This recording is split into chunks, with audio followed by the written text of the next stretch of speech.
All right, so yeah, so this is the fifth of eight parts of this study of Lord Chaitanya's Siksastaka prayers, and we're going to be going to text number 4 today. We kind of took a couple. We took a couple classes just on the most important, that's centrally important third verse. We're going to move on to the fourth one a little bit today. And so after Lord Chaitanya spoke the third verse, Trinadapi Sunechana, he then there was some, he reflected on it a little bit. We quoted those last time, his reflections on that verse. And then Krishnadas Kaviraj has a couple of verses leading up to the fourth one. And he says, as Lord Chaitanya spoke in this way, he was glorifying and appreciating the importance of that other verse, verse number 3. And he was saying how if one has those qualities, they'll very easily attain love of Godhead. So here it says, as Lord Chaitanya spoke in this way, his humility increased. So we're gonna see that happening. The humility doesn't just end there at verse 3, but it continues further onward. And then he says, this is Krishnadas Kaviraj speaking, wherever there is a relationship of love of Godhead, its natural symptom is that the devotee does not think himself a devotee. Instead, he always thinks that he has not even a drop of love for Krishna. So we haven't reached the bottom of humility yet, even with the third verse where you're lower than the downtrodden grass. And then this is the verse for today, the fourth verse of the Siksastakam. Nadanam najanam nasundarim kavitamba jagadisha kamaye mama janmani janmanishvare bhavatad bhaktirohoitaki twai. And so here it says he doesn't want riches, dhanam, janam, followers,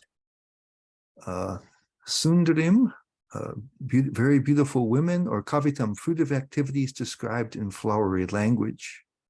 So he says he wants janmani, birth after birth. He wants bhakti, ahoitiki, with no motives, unmotivated devotional service, birth after birth.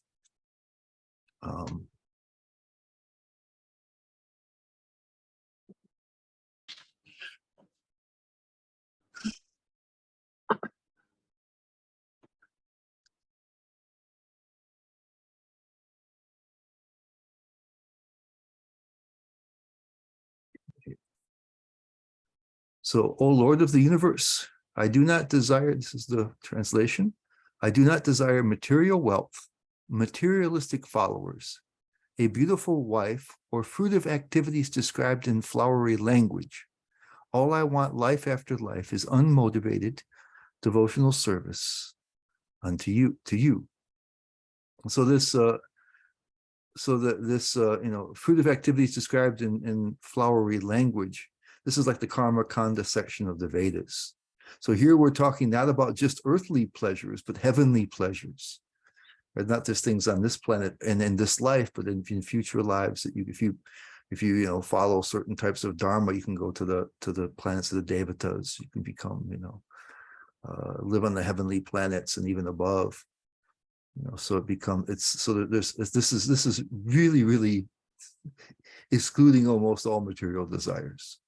Any kind of serious material desires. So not just things of this earth, but even things of other planets. So it's pretty thorough going here. He said, I just want your service.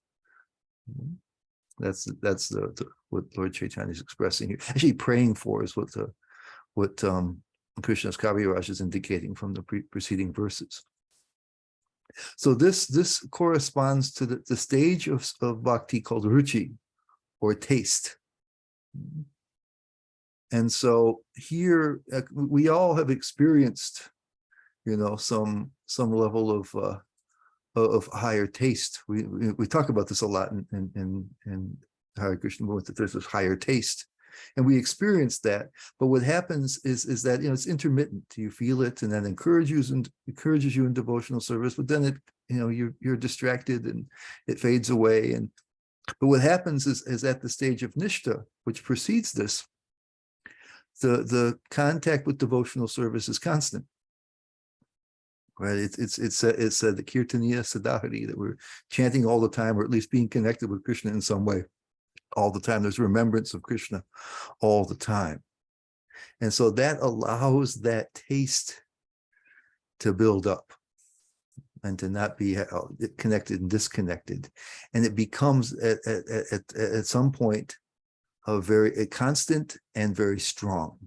It intensifies so much that now in the stage of Nishta, you still have some attractions for material things. But because your humility is so great, all these, you have these qualities of deep humility, was it the tolerance, compassion, forgiveness, and pridelessness, that your mind and senses aren't so disturbing. So your intelligence, the power of understanding, recognizes that even if, through force of habit, the mind and the senses say, hey, what about this? What about that? That the power of the understanding says, no, that's not as valuable as what I'm doing here. And so the temptations don't overpower us.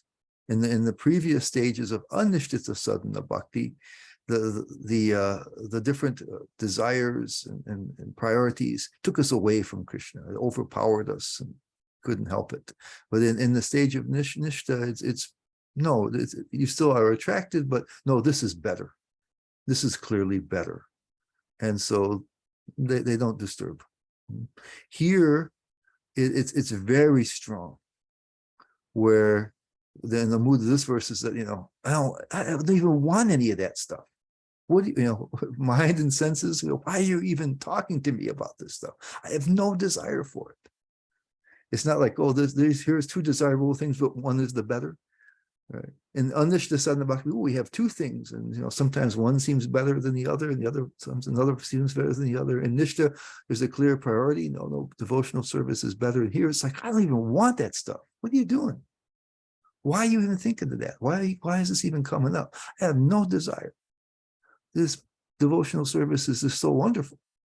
It just kicks everything out, displaces all that. So it's very, very strong. Mm-hmm. And so in the Gita, right, this is an oft-quoted verse where Prabhupada usually takes that higher taste from, 259, though the embodied soul may be restricted from sense enjoyment, the taste for sense objects remains. But ceasing such engagements by experiencing a higher taste, he is fixed in consciousness. So the word here is param drishtva, and Prabhupada in the translation says, experiencing something higher. Right? So it's not, it's a little more theoretical in the Nishta stage. There's also the experience of something higher, but here it's like so clear that connection with Krishna and your sadhana is so much better than everything else. So it says, then you become fixed in consciousness. There's no need even for the intelligence to say, hey, no, this is better. It's just I don't want that. I don't want that. I don't want that. It comes just very, very easily because of the depth of the enthusiasm and the consistency. It's building, right? So much from being steady to being really intense, your service. You really are into it. And so in the purport, Prabhupada says, unless one is transcendentally situated, it is not possible to cease from sense enjoyment. The process of restriction from sense enjoyment by rules and regulations is something like restricting a diseased person from certain types of eatables. The patient, however, neither likes such restrictions nor loses his taste for eatables. And he says, but one who has tasted the beauty of the Supreme Lord Krishna in the course of his advancement in Krishna consciousness, no longer has a taste for dead material things. When one is actually Krishna conscious, he automatically loses his taste for pale things. So what we're actually doing is when we're experiencing that taste, we're perceiving something of both our soul and Krishna. We're having some ability to experience that. It's a higher perception. It's the soul's awakening, and our experience of Krishna is beginning. And so what happens the more often that happens, and especially when it comes continuously, you start to leverage Krishna's all attractiveness. He starts to pull you in. And so the service becomes not only continuous, but it intensifies, and the mood intensifies, and your enthusiasm, intensity, it gets bigger and bigger. That's what happens. So that we're connecting deeper and deeper with Krishna's all attractiveness. And so then we begin to appreciate Krishna more.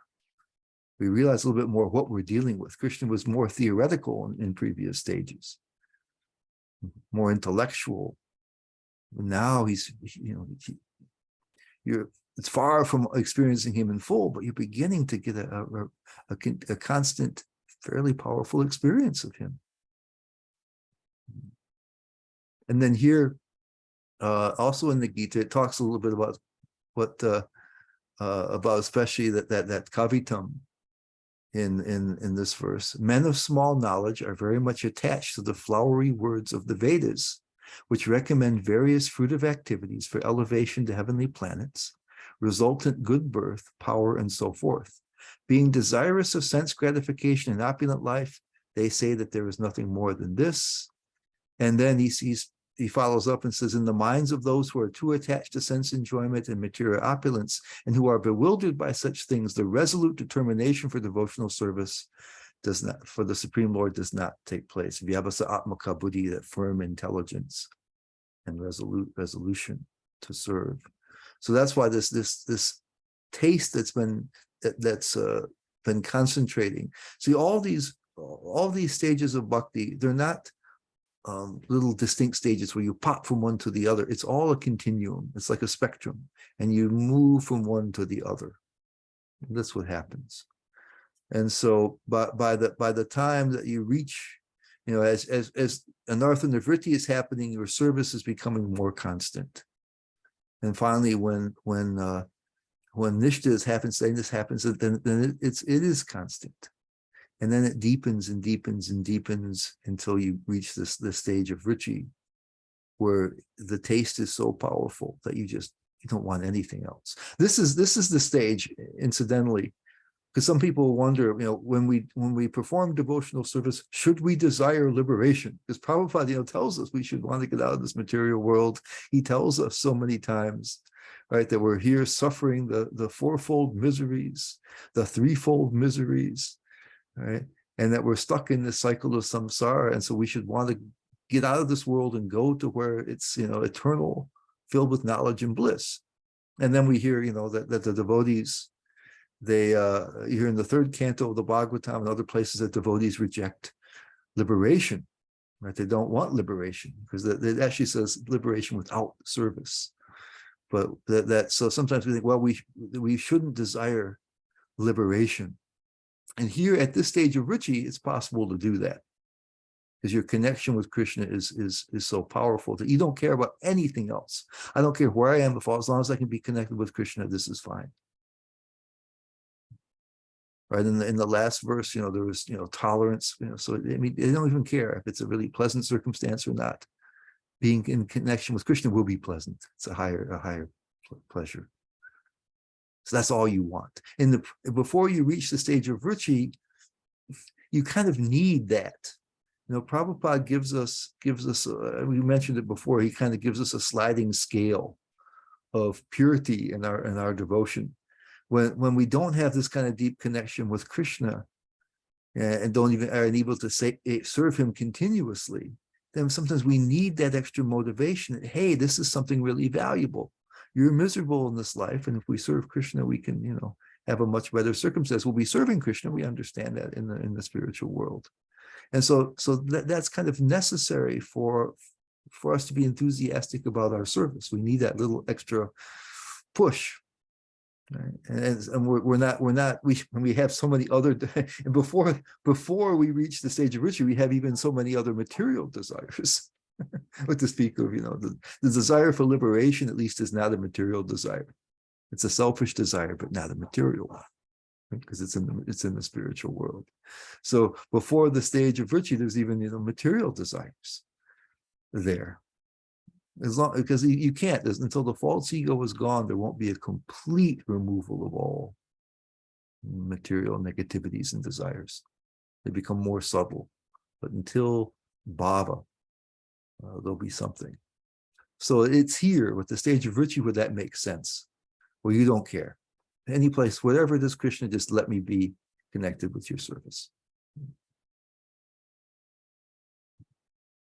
And then in the Nectar of Instruction, Prabhupada mentions how this is a process. And also Vishwanath Chakravarti Thakur mentions this in his Madhurya Kadambini. He says the holy name, this is from the Nectar of Instruction, verse 7, the holy name, character, pastimes, and activities of Krishna are all transcendently sweet like sugar candy. Although the tongue of one afflicted by the jaundice of avidya, ignorance, cannot taste anything sweet, it is wonderful that simply by carefully chanting these sweet names every day, a natural relish awakens within his tongue as his disease is gradually destroyed at the root. Right, so at first, devotional service is a little bit is like somebody has this jaundice and is trying to eat sugar. It tastes bitter, doesn't have the same taste to it. But as it continues and the different anarthas go by, then we can actually begin to taste the real sweetness of it. And then in the purport, Prabhupada says, avidya, ignorance, similarly perverts the ability to relish the transcendently palatable name, quality, form, and pastimes of Krishna. Despite this disease, if one with great care and attention takes to Krishna consciousness, chanting the holy name and hearing Krishna's transcendental pastimes, his ignorance will be destroyed and his tongue enabled to taste the sweetness of the transcendental nature of Krishna and his paraphernalia. Such a recovery of, this is my emphasis is mine here, such a recovery of spiritual health is possible only by the regular cultivation of Krishna consciousness. So you have to reach that stage of steadiness. And of course, regular can mean, beginning daily or frequently, but then you can't come to really begin to taste it until after the stage of nishta, where it really does become continuous. So we'll hear a little bit about the stage of ruchi here from Vishwanath Chakravarti Thakur in the Madhurya Kadambini. So he says, when a person develops a taste for the activities of bhakti, such as hearing and chanting, which is vastly greater than attraction to anything else. Now it's vastly greater. It's not like there's no attraction, but it's just like, that's why it says, I don't want this, I don't want this. It's still coming up, but I don't want it, I don't want it. Before it was like, no, I want this better, I want this. So it's vastly greater. There it was greater, and at nishta it's greater, the taste for Krishna or the desire to serve Krishna. Here it's vastly greater. So it's vastly greater than attraction to anything else. That is called ruchi. Unlike the previous stages, at the stage of ruchi, constant performance of hearing and chanting does not result in even the least fatigue, he says. Ruchi quickly produces a great attachment to the activities of bhakti. So we're going downhill. Once we reach that steady place, we begin to leverage Krishna's all attractiveness and things really start to pick up almost of their own accord. Just you're so attracted, you just enthusiastically are responding to Krishna and connecting yourself with Krishna. And then he says, interesting, it's interesting. He says, ruchi has two types. That which depends on excellence of elements and that which does not. And he explains that. He says, for instance, a person may only experience pleasure from kirtan if it is pleasing to the ear and artistically sung, or may only relish topics of the Lord if they are delivered skillfully with literary ornaments and qualities, or may only enjoy deity worship if all the implements, place, and materials are of high standard. And he says, in the first type of ruchi, a slight trace of impurity remains. Right? So the taste isn't quite as strong. Right. So again, this is a gradual thing. It's like a spectrum. So things are continuing to intensify and grow and develop in a kind of a smooth way. So even when you come to the initial stage of ruchi, there's two kind of stages of it. So it says this is evidence of impurity in the heart. Yeah. So it will develop more so. And then he says, a person with the second type of virtue will experience great pleasure wherever and whenever there is a performance of kirtan, and I presume all the other things as well, deity worship and the pastimes and any type of devotional activity. He does not depend on an excellence of the elements because he has actual depth in his taste.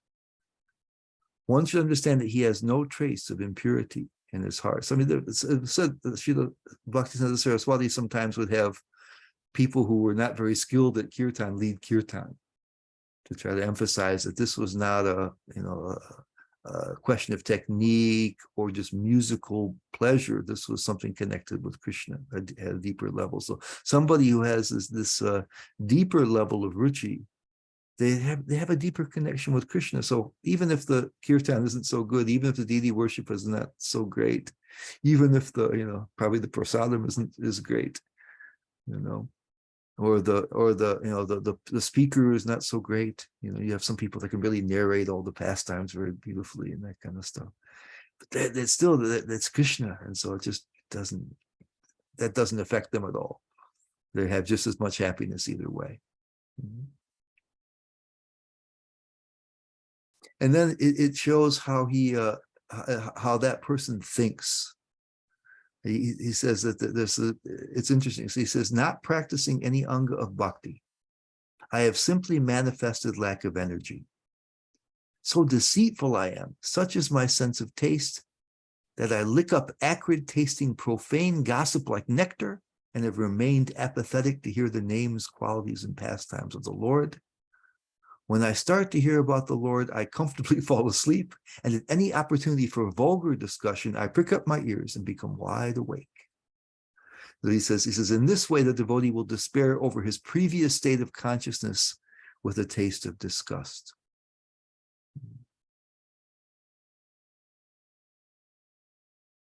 So it's interesting, right? That this is further advancement. He's not reaching pretty high level sadhana at this point, and the person is even more humble.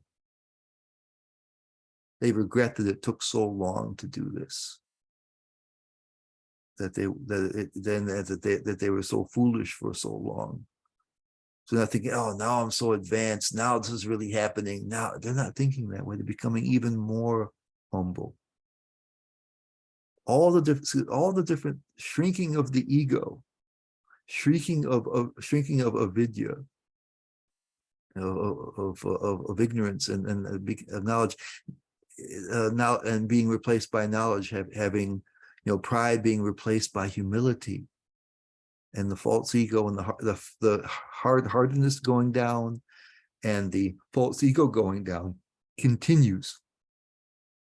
It keeps going in that direction. It never turns around, and now we can become proud again. It just deepens. That's why the elements of that third verse are really the basis of everything, leading all the way through sadhana. They simply intensify as you go along. So here this person is not thinking, oh, I'm so advanced now. They're thinking, oh, how terrible it was that it took me so long. How long was I interested in other things besides Krishna? How foolish I was. It was with a sense of disgust, it says.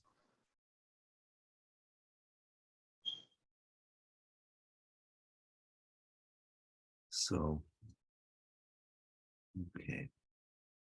So that kind of gives you, and I think, a decent idea of ruchi, and of course that's going to continue further. I'm going to do a couple of things. I want to bring in something that I maybe have left out before, and that will help. And then I had Madhukanta Prabhu. He suggested to me that maybe we should have a bit of a summation of what we've done so far. We cover a lot of material, and so maybe we sum things up. So I think in the remaining time, I want to take a look at this quality of helplessness, right? Because we talked about before, where pride comes up, and we want to either think that we're special, individuals, better, at least better than others, right? Because that happens. First of all, we really, like it says in the stage of unsteady bhakti, we start to think, we either think that we're special to have received bhakti, or we think that, wow, I'm really becoming advanced so quickly, because of my, because I'm such a great devotee, and then, even after deep humility, we still want to be better than some other devotees. That's why you have that the third line of the third verse, right? That you don't want respect for yourself, but you want respect for others. So it's really hard, for the ego not to want to take some credit and distinguish oneself in some way. And so we talked about, why, how Krishna is doing all the work. I mean, he's doing so much of the work of purification, how, all we have to do is kind of, just respond to him a bit, give him permission to act more or less. What he's doing is far greater than we're doing, that it's causeless mercy. So, we didn't deserve anything. We were completely undeserving when we received the mercy in the first place. Whatever we're doing is insignificant compared to what we're receiving. And we're haven't even been that grateful for it. So it's really Krishna that does the heavy lifting of purification. The holy name does so many things. We just have to engage with it. We have to engage with Krishna. We have to be receptive. We have to, participate. Say, yes, Krishna, please help me. I want to connect with you in various ways. But it's not like, we're so great. But it's more than that we shouldn't be proud. The devotees, even in the third stage, feel helpless, which is a deeper feeling than that. Okay, okay, it's really Krishna's doing the work. It's his mercy. He's really been so merciful. My contribution is negligible, for the results. I really shouldn't even think much about that. I definitely shouldn't be proud of it. So there's helplessness. And so I was thinking about, Prabhupada, they made that record, the recording, when they were on 26th Avenue, that was called the Happening album, and Prabhupada recorded a purport, on the holy name on that, and it came out, as on chanting Hare Krishna pamphlet in the early days. And so Prabhupada talks about this in chanting. He says the word Hara is the form of addressing the energy of the Lord, and the words Krishna and Rama are forms of addressing the Lord himself. When he says forms of addressing, what this means is that the Hare Krishna Maha Mantra is in the vocative case. In Sanskrit, there's a case that indicates that you're calling out, And so, like we say, hey, Krishna, or to somebody else, hey, and we know that we're calling to them. And not, if I just say Krishna, I just, I'm not trying to get Krishna's attention, or if I just, mention somebody's name, I might not be calling out to them. So there's a vocative case where we're calling out. And so Hara in the vocative case becomes Hare. Krishna and Rama, they stay the same. They don't have a change of form in the vocative case. But the whole holy name it's calling out to Krishna. Then he says addressing, the form of addressing means I'm calling out. I'm trying to get their attention. I'm speaking to them. And so he says these three words, namely Hara, Krishna, and Rama, are the transcendental seeds of the Maha Mantra. The chanting is a spiritual call. So you're calling for the Lord and his energy to give protection to the conditioned souls, calling out. This chanting is exactly like the genuine cry of a child for its mother's presence. So there's a mood to chanting that comes from us. It comes from this helplessness, right? A child is a genuine cry of a child for its mother's presence. Mother Hara helps the devotee achieve the Lord Father's grace, and the Lord reveals himself to the devotee who chants this mantra sincerely. So if when the ego goes down further, we really realize that we're helpless. Krishna talks about in the Bhagavad Gita, right? That his Maya is very, very difficult to overcome, but his devotees can overcome it very easily because Krishna helps them. Otherwise, it's very, very difficult. There's no hope for us. Without Krishna's help, there's no way we can do anything. We're stuck. We're caught in this situation. Krishna's asking to help us, but with our ego, we actually push Krishna's help away. Oh, I'm doing it. I'm doing it. So actually, we are helpless. And so there's a mood, even perhaps there's a mood to that, to the mantra where we're actually calling out to Krishna, please, or to actually to Krishna's energy, Radharani, please help me. Of course, Lord Chaitanya is a combined Radha and Krishna. And then you can even see it with Prabhupada at a more elevated state of consciousness. I have a little portion of his Markandeya Bhagavat Dharma that he composed. I think it was in 1965 when he was arriving on the Jaladuta in the Boston Harbor. I think it was September 18th, 1965. And so I just have a few verses from that. So he's praying to Krishna. Prabhupada says, how will I make them understand this message of Krishna consciousness? I am very unfortunate, unqualified, and the most fallen. Therefore, I am seeking your benediction so that I can convince them, for I am powerless to do so on my own. He kind of knew who he was going to be dealing with. He said, how can you bring Krishna consciousness here? He says, oh, spiritual master of all the worlds, I can simply repeat your message. So if you like, you can make my power of speaking suitable for their understanding. Only by your causeless mercy will my words become pure. I am sure that when this transcendental message penetrates their hearts, they will certainly feel engladdened and thus become liberated from all unhappy conditions of life. Oh Lord, I am just like a puppet in your hands. So if you have brought me here to dance, then make me dance. Make me dance, oh Lord. Make me dance as you like. I have no devotion, nor do I have any knowledge, but I have strong faith in the holy name of Krishna. I have been designated as Bhaktivedanta, and now, if you like, you can fulfill the real purport of Bhaktivedanta. So Srila Prabhupada was feeling helpless. And he actually had so many qualifications. We know that. But from within, he felt that he's fully dependent upon Krishna and his spiritual master.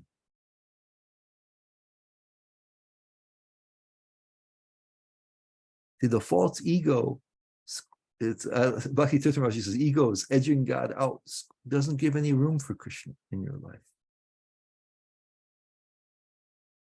The first thing we do is we bring Krishna into our life, which is ultimately is an absurdity.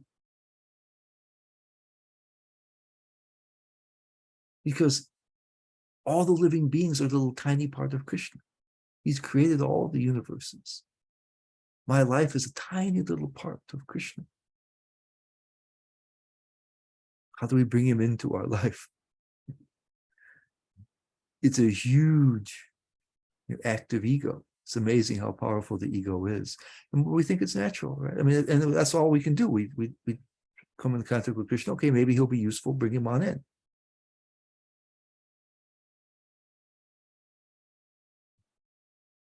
And let's see if it helps my life. So anyway, I mentioned that the kind of process we've seen going on thus far continues all the way until the end of sadhana bhakti. There's one further stage that we'll look at next week called asakti, or addiction. And then that's the gateway to perfection, which is bhava and then prema. Those things, there's no longer practice, and there's no longer material contaminations at that point. The ego is gone. But until that happens, right, we see this continuing reduction of ignorance, the reduction of false ego, the reduction of both pride and low self-esteem. We saw last time how they're just kind of different sides of the same coin. Our hearts, hard-heartedness goes down, our indifference towards Krishna goes down, our unsteadiness goes down, and our self-centeredness goes down, and everything that's connected with ego and then things continues to go down. And all the things connected with the ego going down and avidya, ignorance, going away, increase. Humility, compassion, forgiveness, our tender feelings towards Krishna, right? Our feelings of indebtedness to Krishna, our helplessness, happiness also arises, and our knowledge,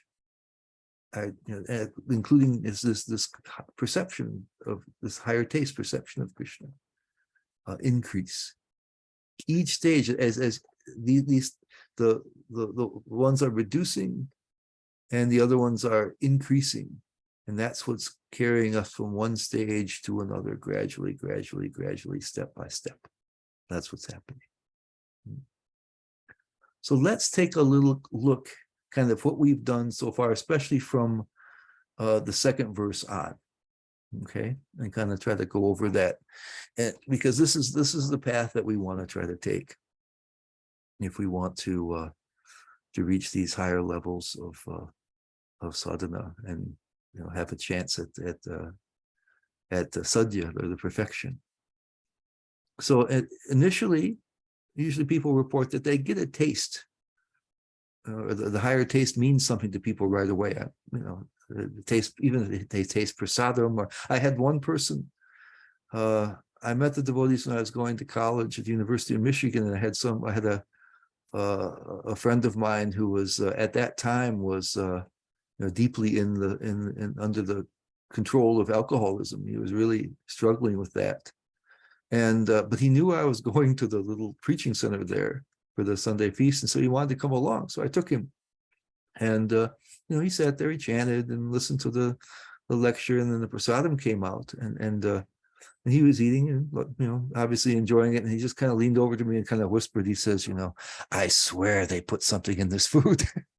So even though his senses were very dull, from he probably was intoxicated at that time, but he could feel something about from the prasadam. It's like, wow, he was happy there was something in there. Even though, of course, it was bhakti. He didn't care what it was, ultimately. But there was something that made him feel special, And so, especially when we begin to take up the practice, with some consistency, we really feel something. We feel a transformation that takes place, and it gives us a lot of enthusiasm. And as we saw, that the ego tends to kind of, fight back, and it wants you to take credit for it, wants you to think you're somebody special, which leads you to commit offenses, right? And then that which causes the lack of attachment, what was described in verse number 2. We get this unsteady, get stuck in this unsteady devotional service. So it's this attitude of taking credit, right, and wanting to be special, increases our hardness, and we become very become ingrates. We're not grateful for what we've received.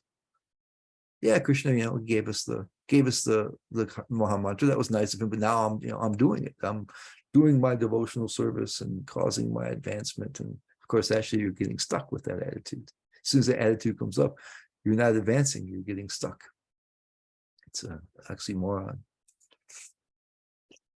So when we, are able to counteract that, understand that the only special thing here is not us, but Krishna's mercy. That why does someone so great as Krishna, who already has countless numbers of devotees in the spiritual world, why is he spending time on us? Why is he reaching out to us? Why is he remembering us? Why is he, why is he in the heart? Why is he appearing in so many incarnations? Why is he spreading the scriptures? Why is he coming in the form of Lord Chaitanya, chasing after us? Right? We don't deserve that. We don't earn that. So the special thing here is that Tava Kripa in the second verse, that you're so merciful. Krishna is so wonderful. This is the amazing thing. Not us. It's Krishna. Right? And then even if we are making advancement, it's really Krishna that's he's purifying this. We talk about how he enters into the heart and cleanses the desire for material things from the heart. He shines a shining lamp of knowledge to dissipate the ignorance. The holy name is the agency for so much cleansing. We're just more or less taking up the holy name and chanting. And the holy name does the real work. But and if we can become that allows us to become grateful, and that gratitude opens a little space for Krishna to work more. Otherwise, I'm sucking all the air out of the room. It's me and my devotional service and my life and my advancement. Poor Krishna, we're edging him out. When we have gratitude, we're letting Krishna come in. Because the devotional service has to be free, has to be voluntary. And so the biggest thing we do is we say, yes, I'm willing, Krishna. When all the time we're trying to kind of squeeze him back out again. Okay, this is me and my devotional service and my this. And so the gratitude invokes the tender feelings that Bhaktivinoda Thakur talked about. And bhakti performed like that, is really pleasing to Krishna. It's tasteful to Krishna. That's what he's looking for. Bhakti is what he lives for. Prema ultimately, but bhakti is what he lives for. So when we feel that, not only gratitude but tender feelings towards him, then that's what he wants. He's trying to have that connection with us, and so that gives him extra space to work. Right? And then when as that happens, and our pride goes down even more, right? When we begin to understand, that what we've been given is just mind-blowing.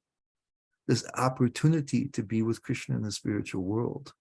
With this, how incredible is Krishna's kindness, and realize that there's no way in the world we can proportionately, reciprocate with Krishna. We're always going to be incredible debtors. Because then we feel small.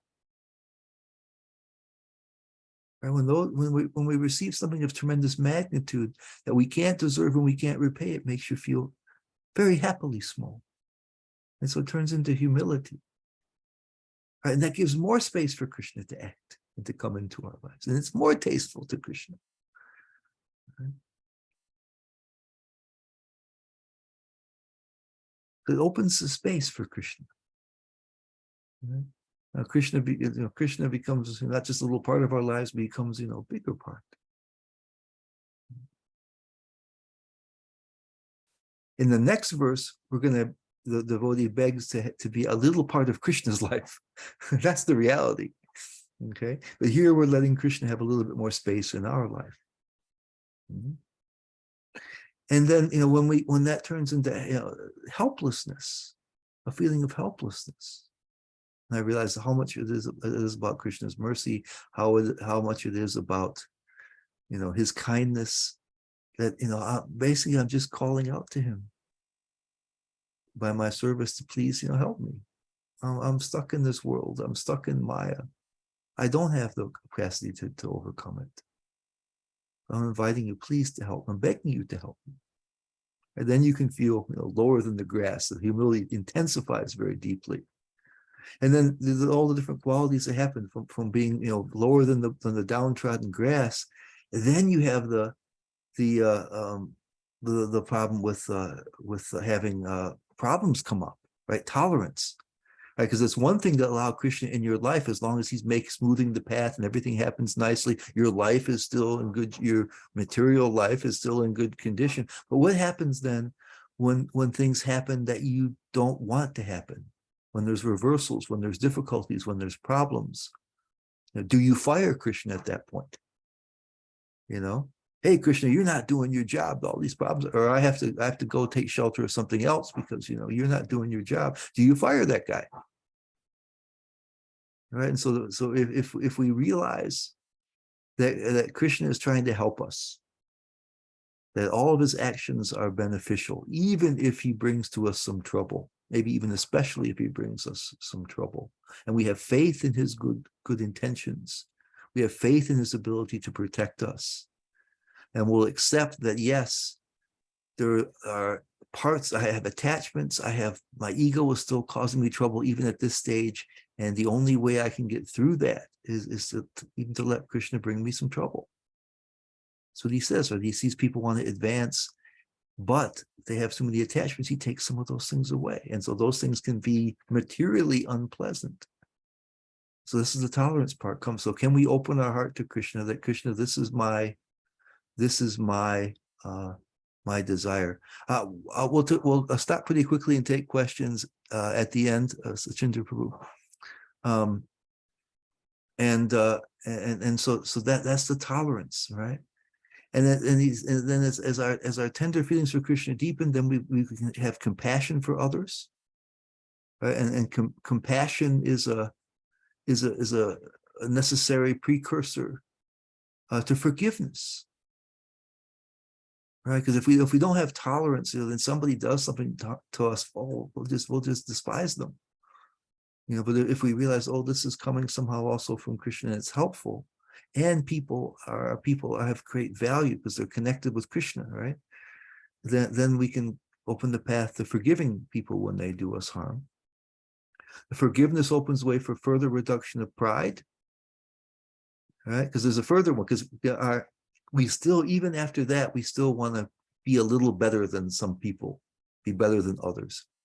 So in order to give respect to all others and not want respect, this is even a further reduction of the ego. And then at that point, we've opened ourselves up enough for Krishna that the sadhana becomes steady. And then, like I've said, the sadhana keeps us in constant touch with Krishna, which increases taste to the degree that nothing else becomes desirable. The sadhana then becomes more intense and the tender feelings increase. Okay, so that's kind of roughly the path that we take through up to the point we have here. Okay, all right. Now comments or questions? Sachinda Krishna Prabhu, you had your hand up, so why don't you? Yes. Hare Krishna, Guru Govardhan Prabhu. Two comments, one question and one comment. Mm-hmm. My comment is, every time I hear you speak, for some reason, it's, maybe it's, just how your realizations as you speak it, but my eyes always tear up when I hear you speaking of such, deep realizations, and it's kind of like penetrating all our hearts and exposing us for who we really are. So I thank you for that. Well, that's your soft heart. Well, I'm finding that you have a softer heart maybe than you realized. And then the other question is, you mentioned that when Krishna sees that someone wants to go towards them but still is attached, it's a special mercy that he takes their attachments away. And you also commented that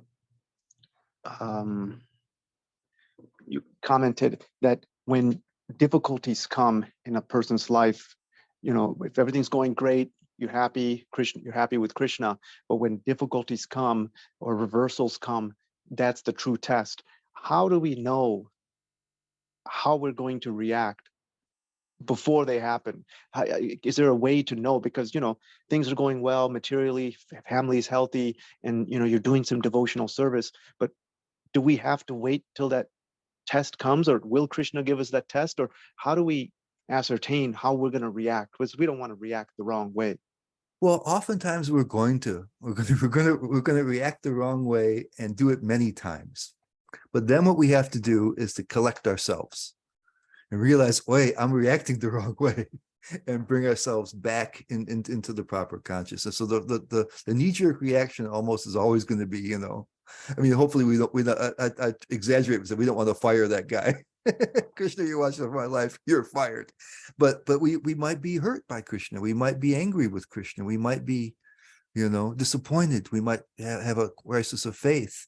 And that's normal because the ego is there. So then under the circumstances, then we have to try to collect ourselves and then try to, do I really have the faith?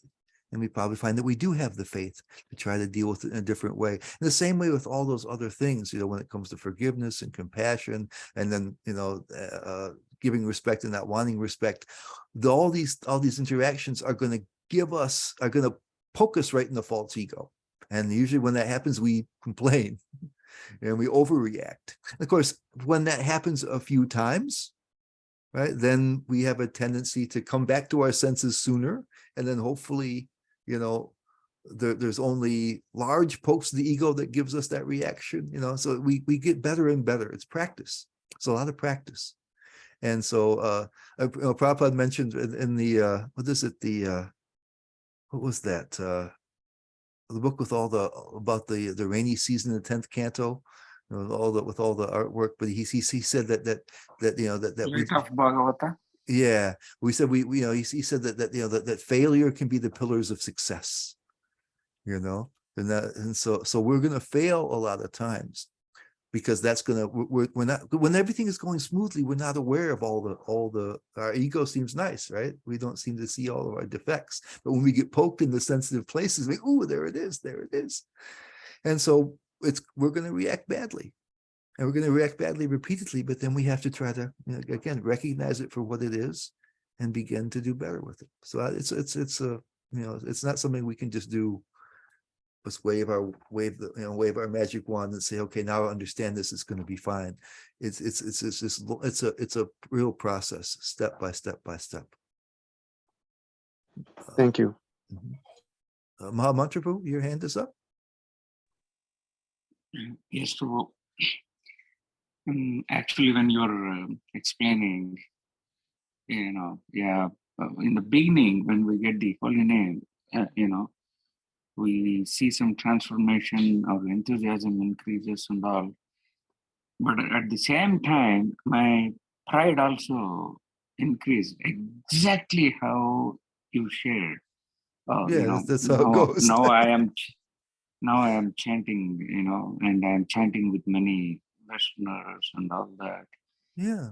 So what happened was in Chicago, Radhayatra, like at one particular year, early morning, that happened on the lake shore, and so many people were going for a walk and all. But by the time deities came, like I was chanting like almost 60 people, a group of 60 people. So Guru Maharaj came and, where is your help? He asked, and I told, nobody is helping me. So he looked into my eyes for 1 minute. It sent chills up my spine. But then he went and grabbed a few people by hand and brought them. Here is somebody. Here is somebody. Here is somebody. Like that he told. I didn't understand why he's reiterating the word. Here is somebody. Here is somebody. Because I told nobody is helping. So he was taking it that you were taking kind of big credit for that. Right. Like you're the only one who cares about teaching Yeah. people how to chant Hare Krishna. This is your project here. Yeah. And, Yep. And so he was trying to help you with that. He recognized it. Right. Trying to and he helped. Yep. So, and then Prabhu, until then it was like, the floodgates opened. But next 1 hour, I tried my best. I couldn't get one person to chant. So then I realized what did Guru Maharaj meant. Here is somebody. Here is somebody. So I recognized, I became proud. So I started begging, Krishna, I'll never do this again. I'll never do this. Please, please, let me be an instrument. Let these people chant. It is a wonderful festival Prabhupada has given. I just want to be, an instrument. I'll never do this again. And again, people started, when I approached, people started coming. So that was my eye opener. I really, and that helped me so much, keeping my personal agendas, away and just wanting others to be, benefited. When you were saying, I was just, like Prabhu's told, I teared up, Just wanted to share the Prabhu. Yeah, that's nice. So that's, so yeah, it's a continual process of becoming less and less. Yeah. Mohit Priya Chand, Prabhu? I see your hand is up. I see Vidagda Prabhu also afterwards, but I think Mohit Priya Chand was up first. Would you like to speak? Hare Krishna Prabhu, this is Mohit. How are you? I met you last Sunday. Yes. I'm back in your class learning. All right.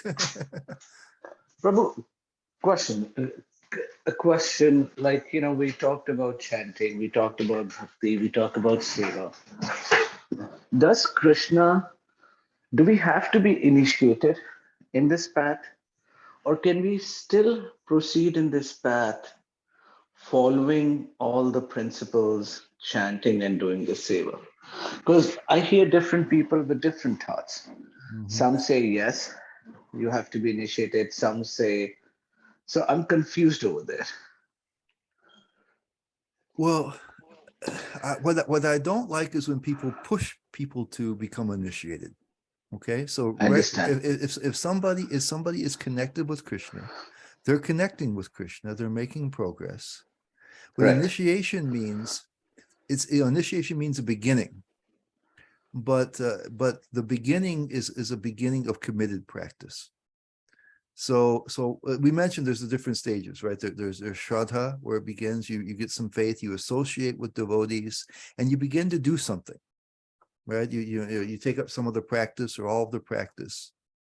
And then, if you come to a place where you're doing the basic practice really faithfully, and you feel, yes, I want to do this the rest of my life, then I really want to, this is going to be a really defining the defining thing in my life. Then you're going to want to be connected with the tradition, right? So the tradition has all this collected experience, and there's power in the disciplic succession, and so then you take guidance from somebody. So then it makes sense. But before that, it's not like nothing's happening. If you're chanting, everything is happening. But if you decide, hey, I really want to make this my practice for the rest of my life, then really even if you don't, you're still going to make progress. But if you really want to deepen it, then it's really recommended, at that point to try to find the spiritual master where you can get really strong guidance from and be connected. Because what happens is that devotional service comes through the devotees. The devotees have the power of Krishna. They have the power of attorney over Krishna's kripa shakti. And so when you connect yourself formally with the line of devotees, you get actually powerful mercy, and you're opening yourself to take guidance and stuff. So it's recommended, but at a certain stage, and that shouldn't be rushed. Because sometimes people think of initiation as a destination. Okay, now I'm initiated and everything's fine. No, it's the beginning of the rest of your life, and you're making a formal commitment there. So if people who are not initiated, they're not wasting their time. They're making advancement. They're connecting with Krishna. But if it comes to that point where you really want to be, dedicated for the rest of your life, then yeah, it makes sense to do that. Is it okay? And I think, yes, and I think, Prabhu, you said something really beautiful right now, that the devotional service gets propagated, motivated by other devotees, and I can align that. So when I come to the temple to do a seva, and I see other people doing seva, they help me in doing my seva much better. So that's how. So I think it was always there, but that consciousness of what you just said, it just brought a different light to it. So thank you. Okay, you're welcome. I'm glad to be of some service. Okay, Vidagda Prabhu, you're up next. Yeah, that was a great answer. I just kind of found the place where Lord Chaitanya is telling Satyaraj Khan that the holy name is not dependent on initiation, and that's part of why it can be extended to anyone and everyone. But your answer was excellent. So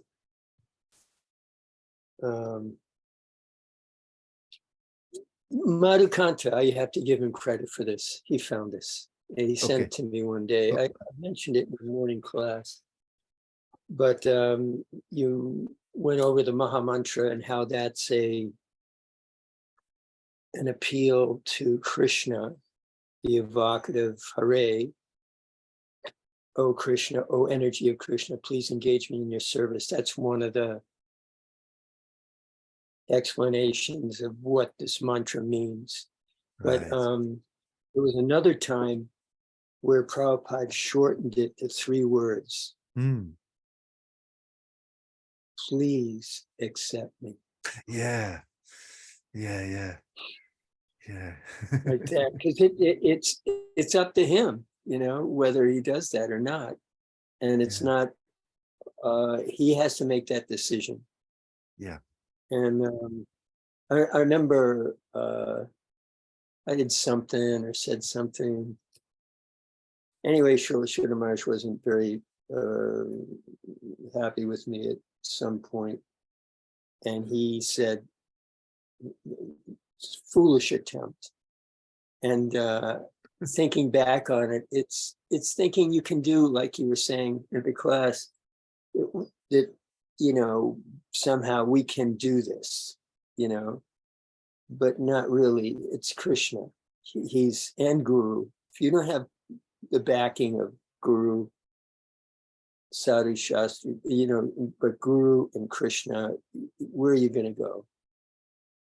So Well, you told and me this- that and the story before, prayers- right? Where you managed to get donated, all the boga for a big feast. And when you were with Yeah. him, and he was happy with that, but the first thing he told you was Don't let it go to your it wasn't head. you, that was Yeah. because of Krishna. Well, he told me recognized your before I left. contribution and he was happy about it, and so but he reminded you pretty quickly, right?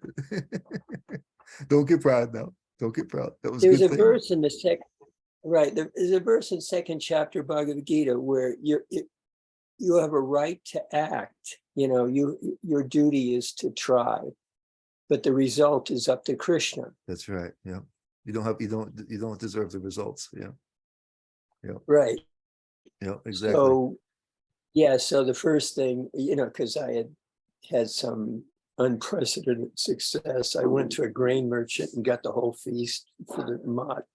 And then he and the first thing he said was, "I didn't know you owned Calcutta."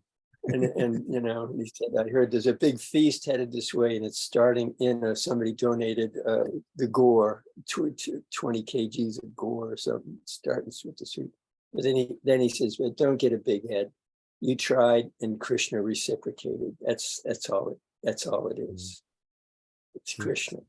Yeah, so he showed some So- appreciation to you, but he wanted to make sure you were going to be good with that. That was going to be Yeah, beneficial. yeah. You don't have to get too puffed up over that one. Yeah. And but this, what caught my attention was these prayers that Prabhupada composed on the Jaladuta in humility. That and there's this one part where you're saying, "Only by your causeless mercy will my words become pure. Yeah. I am sure that when this transcendental message penetrates their hearts, they will certainly feel engladdened and thus become liberated from all unhappy conditions of life." And I didn't meet Prabhupada, at the front end. I got to see him in New York the first Rath Yatra, but I just entered the temple in Boston. But day one, I had this kind of experience with Srimad Bhagavatam and that Nityam Bhagavata Sevaya. So you got the book Bhagavat and you got the devotee Bhagavat. So service to the pure devotee and regularly hearing Bhagavatam, all that's troublesome to the heart is almost completely destroyed. I had that direct experience at the front end of, my experience in the temple. From day one, I was just amazed. So anyway, you reminded me of that. And lastly, so these slides, they're PowerPoint slides? Yeah, I printed them out as a PDF because it's a little easier to do it that way. I don't have to make a slideshow. Can I beg the mercy of getting for you to forward the PDFs, because I like your notes and I really like the summary, the summation. Yeah, And I sure. would like to have a Sure. live text. Okay, Sure. great. Yeah, no problem. I'll share it with you.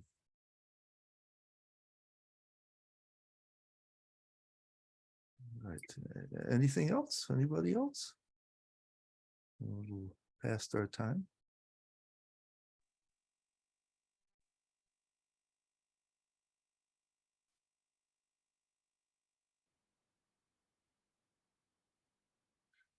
All right. Well, thank you all very much for continuing along the journey here of the Siksastaka. 3 more to go. I'm going to start getting Great. into regions of bhakti that, of course, are way above my head. So I'm going to do the best I can do with those, giving some authoritative references from other works. But getting further and further over my head here. But they're interesting. We'll hopefully get some insight to the. Thank you so much, Prabhuji. Oh, thank you so much, also. All right. We have something to look forward to. We have so Yeah. much to look forward to. Yeah, so at least if we can get some understanding of some, even if it's kind of just a general understanding, I think it does. It gives us some incentive to want to continue. Yeah. All right. All right. All right, Krishna. Hare Krishna. Thank you.